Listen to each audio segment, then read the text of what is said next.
Another controversy ignited by Israel's far-right national security minister Itamar Gvir, this time banning the Muslim call for prayer, claiming the sound is a nuisance.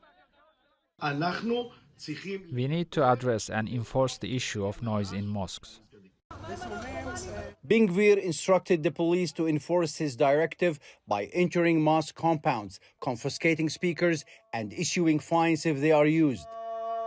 The real reason behind Ben Gvir's call to restrict the call to prayer is because the call to prayer reminds him that this land has a religious and a national identity. An illegal settler living in an illegal settlement in the occupied West Bank, Gvir is no stranger to inflammatory statements. He often goes further than Israel's far-right government, such as changing the status quo of access and control over the Al-Aqsa mosque compound in occupied East Jerusalem. I believe that any tampering with the call to prayer, God forbid, by the Israeli authorities will be a cause for the situation to explode in the region. And this in itself is a warning for the region. And the Israeli authorities must take this issue seriously and stand as a solid barrier against the movements of Ben Gvir, who is spreading chaos. Complaints by Jews over the adhan is nothing new. This mosque in the city of Al-Led, a mixed city in central Israel, has received thousands of dollars worth of fines for allegedly being too loud.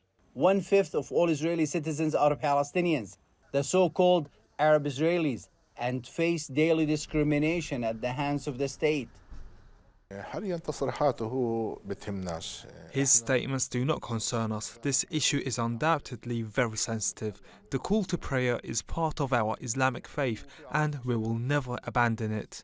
And he knows this very well.